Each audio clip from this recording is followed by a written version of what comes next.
There are so many books out there for kids, some of them for pure entertainment, but there are so many for mental health. Children's books for mental health has skyrocketed in the past few years. And so they have tons of different series and books on different topics that can really help your child to learn about a topic they're struggling with or they're curious about, and help them to gain insight into their own mental health and emotions and all of the different things, right? So in today's video, I want to run through a bunch of different series and books, and I'm going to include timestamps down in the description box below. You can see which topics are relevant to you and then watch that segment to get all the book recommendations, whether it's about dealing with emotions or divorce and separation, living between two homes, if it's about ADHD, focusing, yoga, mindfulness. There are books for all of that. What makes stories so important and critical is that is how we learn. We learn from stories, and stories help to externalize the problems we have. So often our emotions or our thoughts are bottled up inside of us. And at a young age, we don't have the words, the vocabulary, or the understanding to really express what is going on or what we're struggling with. And so it really helps to read a story and see it visually and hear it audibly, that story play out in front of your eyes, and then to be able to put yourself in that story or see how that story relates to you. And so it takes those feelings or those emotions or those struggles, and as you see it displayed outside of you, it can help you organize and make sense and process what's going on, and help you realize that you're not the only one struggling with it. They literally have a book about it for everyone to read because that's how common of a problem it is, or a topic. So books are super helpful. It helps you learn about the world. It helps you learn about yourself. So this first series features a cute little dragon, and some of the books in this series are help your dragon deal with trauma, or a dragon with ADHD. And so these books are really helpful to read. Lots of kids love dragons, so they're super cute. The illustrations are cute. And so just some of those books from that series that you can check out online and see if those are relevant to your kids. And this last one here talks about two homes. It's good for separation, describing, stepbrothers, stepsisters, what different homes can look like.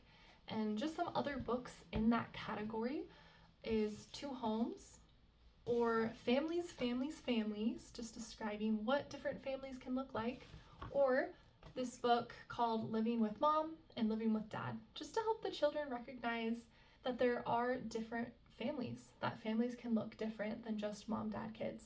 So these are really helpful to normalize that whole process if you're, going through a divorce or a remarriage with step siblings, step parents, all of that. So we have the dragon books and the separation books. Another really good series for making decisions. There's one for like a girl and one for a boy. So the girl one is What Should Darla Do? And then the boy one is What Should Danny Do? And these are kind of like choose your own adventure books where, you start reading it, and then it gives the scenario, you read through it, and then it has the little box that says, what should Danny do? And then you get to choose. So, he's eating ice cream with his friend and the ice cream falls. What should he do? Should he steal his friend's ice cream? Should he cry and throw a fit? Should he go get another one, right? So it presents different options, and then the kid gets to choose which one sounds most appealing to them. They're like, oh, he should eat his friend's ice cream. So then it's like, okay, go to this page. And so you flip to that page and you read what happens as a result, so then they can learn about natural consequences. So they get to make that choice and see the outcome themselves, which is empowering and helps them to feel like they can make decisions, and then learn to recognize what the consequences are and start learning like, oh, if I make this choice, the consequence is a lot better.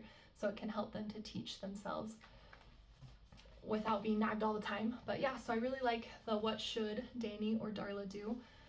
It's fun, it's engaging. And then learning about just all sorts of mental health topics. There's the Ninja series. There's so many of them. Just looking on the back of it, you can see how many different ninjas there are, and each comes with its own book, right? The inventor ninja, the grumpy ninja, the masked ninja, the helpful ninja, the confident ninja, the positive ninja, the unplugged ninja. So these can help with all kinds of things, emotional regulation, or unplugging from technology, or being helpful or confident. So just a lot of areas of positive growth, positive psychology, and regulation as well. There's also books on yoga. Yoga is a really good way to ground yourself, to be mindful, to move your body. And a lot of adults find it very helpful, and they want to do yoga with their kids as well. And so there's one book that's called Good Morning Yoga, and then there's another book called Good Night Yoga, right? And so whether it's something you work into your routine with your child in the morning time or at nighttime, and it can help walk you through what to do, what to say, and it's a really good mindfulness activity and a really good way to connect together with your child. And along the lines of mindfulness, there are books called Mindfulness for Kids, and this one has 30 fun activities to stay calm, happy, and in control. And so you can get this book and go through different activities that you can do with your child. And it has different stories, and then in the corner they have the different emotions that go in that category, right? Feeling embarrassment or shame or frustration, feeling fear or anxiety. And so you have these little stories that you get to read with them, and then it will have an activity to do. When you're feeling that way, try belly breathing. And so then it will walk you through a different activity you can do. So there's so many scenarios, so many tips, so that's also very helpful. And then there's a book called Master of Mindfulness, How to Be Your Own Superhero in Times of Stress.